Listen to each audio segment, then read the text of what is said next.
అంటే జనరల్‌గా ఒక సీక్వెల్ చేసేటప్పుడు ముందు సినిమా అంత హై లెవెల్‌లో, స్కై లెవెల్‌లో హిట్ అయి ఉన్నప్పుడు సీక్వెల్‌కి పనిచేసేటప్పుడు మనకు కొంచెం భయం ఉంటది.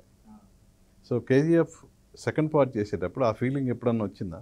భయం లేదు సార్. ఎందుకంటే so we love work.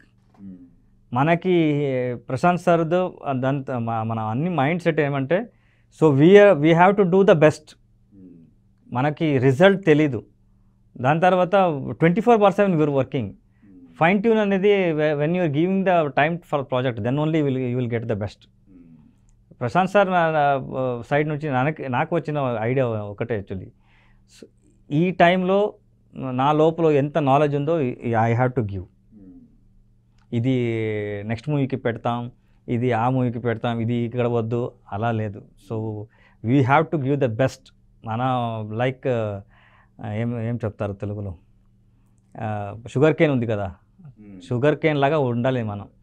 Machine కొట్టిన తర్వాత complete we have to give the juice. మళ్ళీ రీఫిల్ ఎలా చేసుకుంటారు మీరు మిమ్మల్ని మీరు? అది 100% వస్తుంది సార్. అది ఎక్కడి నుంచి వచ్చిందో తెలీదు. But we love movies. I have travelled with Prashanth sir around 12-13 years, 14 years. 2009 I think. 9 అంటే అక్కడ 15 years అయింది. ఒక్క రోజు కూడా we have not talked about other movies, other persons. We only talking about the music, we only talking about the movie. 'Salaar' ముందు ప్రశాంత్ నీల్ ఏం చెప్పారు? అంటే 'సలార్' అనేది ఇప్పుడు టాలీవుడ్లో ఒక పెద్ద స్టార్. ఆల్రెడీ అప్పటికే 'బాహుబలి' ఇవన్నీ రిలీజ్ అయి ఉన్నాయి.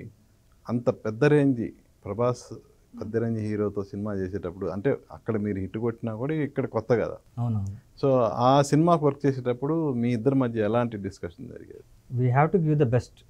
అలాగే లాస్ట్ మూమెంట్ వరకు we have every movie will work like that only. So we are very passionate about movie. అంతే, ఒకే వర్డ్. ఎందుకు 'సలార్ 2'కి ఇంత డిలే అవుతుంది? అది తెలియదు sir. So maybe other commitments అలా ఉంది.